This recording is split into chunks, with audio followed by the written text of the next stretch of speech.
Plenty of us wake up to a good strong cup of coffee in the morning. And coffee figures importantly in the story of the wake-up call that Anthony Mason tells us about this morning. Does this seem like it's from another life somehow? It is from a totally different life. This is the life of privilege in which you're almost surrounded by a moat. By his own admission, Michael Gill was a child of privilege. I was born with just about every advantage you could imagine or even wish for.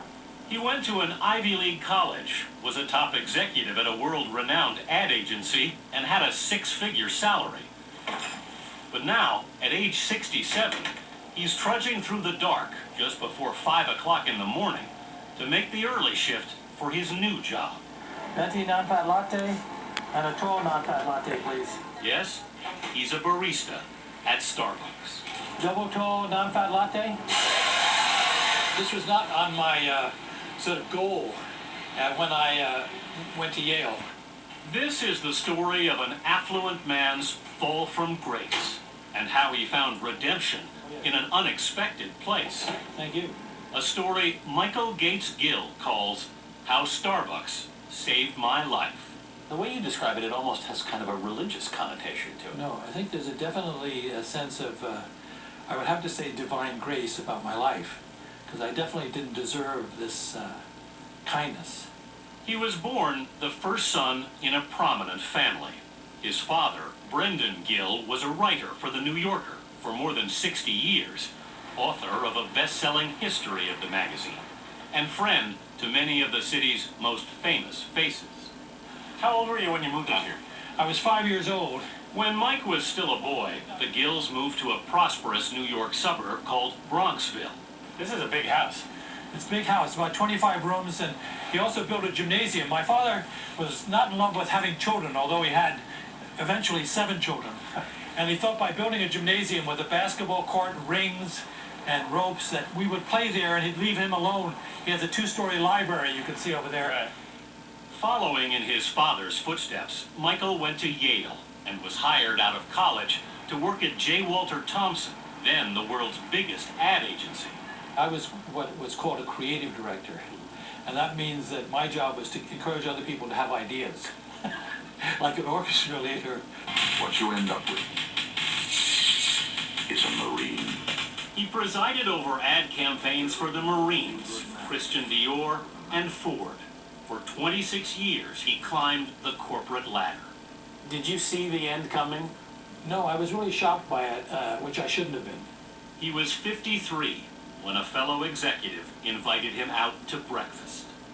Then she said, you know, those classic words, you know, Michael, we have to let you go. How did you feel at that moment? I felt stunned. To be 53 and fired in advertising is really a death notice. Gill tried to start his own consulting business, but couldn't make it. Then money began to get tight. I was still dressing up every day with a tie and making sure my pants were pressed and my shoes were shined. It's sad now to think about, but I was dressing up like I was an executive when I didn't have any work. Were you surprised at how fragile it all turned out to be? Well, I was surprised at how my inability to cope. And things quickly went from bad to worse. First, Gill lost his job. Then an affair ended his 20-year marriage when his girlfriend gave birth to a son. The final blow came 4 years ago when he was diagnosed with a brain tumor. You were at rock bottom when you came here. Yeah. In a desperate attempt to find comfort, Gill found himself going back to his first home in New York City. You know, I didn't do it really consciously, but I found myself back in the neighborhood I'd been at least appreciated and loved in. You know, I was a fortunate son in a fortunate world. And I was trying to, I think, recapture that sense of I have a place in the universe. Right. Because I felt like I'd fallen out. Right. But then I looked over and there was a brightly lighted Starbucks store. So he walked over. What he didn't know was Starbucks was hiring that day. And when Gill sat down to brood over his latte, a woman approached him. She said, "Would you like a job?" Gill's answer would literally change his life. Why did you say yes? I don't know. It was desperation or courage, but I think I just realized this is the moment. I can't afford to miss. What did you think of the idea of putting on a barista's uniform? Well, it was humiliating and scary. You probably wouldn't believe how scared I was that I would fail. Because it's one thing to be fired from J. Walter Thompson. It's another thing to be fired from Starbucks because you couldn't even do the basic job. Those fears proved unfounded. In fact, he'd found his calling. And your album? Yeah, you should enjoy that. It looks good. Yeah, I love that. His forte is customer service. Nehemiah Luckett is the manager at the Bronxville Starbucks where Mike now works. There's just this positive energy, almost flowing from him to the customers. Did you know that Starbucks is doing their first marketing? Did you know that? Yeah, I saw that. Mike's a great guy. I come in every morning at 10 to 6, and he's always happy and cheerful. Customer Lisa Diaz. It's like when you think of simple pleasures, it's coming to Starbucks and seeing Mike. So you'll be back later, huh? That's the magic of, I think, serving people an enjoyable experience, is that you become very good friends with them, and they're just precious seconds. I realized when it was too late in life that those are the moments you can really savor most. At any point, did your kids say to you, Dad, you've just lost it? My children have shown me so much love during this difficult time. There's never been a moment where I didn't feel that they loved me and wanted me to be happy. One of his daughters suggested he keep a journal, which led to the book. Can you sign the book for me? Yeah, absolutely. You kidding? That's how his customers and co-workers finally learned the real story of the man behind the counter. Now knowing that's the full background of everything, it's an absolutely amazing story. So amazing, Tom Hanks has bought the movie rights and reportedly wants to play Michael in the film. I was in a state of shock because I'd written a very different ending for my life. I'd written sort of an unhappy life, going from riches to rags, and here was Tom Hanks calling and saying he wanted to play me in a movie. But he's hardly living a movie star's life. Home is now a third-floor walk-up in Bronxville. So you're up in the attic here.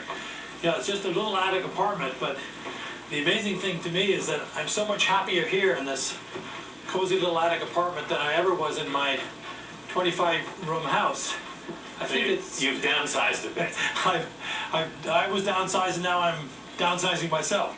And then we get into routines where we repeat ourselves for years. And I don't think it's healthy. Stripped of his sense of entitlement, Mike Gill says he's a new man. Okay. There's not a smidgen of me that wishes I could be back inside there or back in that life. I'm so relieved that all this huge weight of this huge mansion is gone from me and all the expectations associated with it. When you say Starbucks saved your life, Yes, you're not kidding. exactly. This is the literal truth, not a metaphor or a poetic, exaggeration. It's literally true. My life for me was over. Hi, good morning. I'm so much happier serving than I ever was being served. His 5 kids have accepted their father's new life, and that brain tumor has turned out not to be life-threatening. I'm alive, I'm happier than I've ever been, and I have a chance to share my story, and maybe somebody, hopefully younger than me, could say, hey, if you ever get a chance and you feel stuck, leap to a new life. Well, we did a grande mocha frappuccino. Could you make that for us before you? Okay, good. Thank you.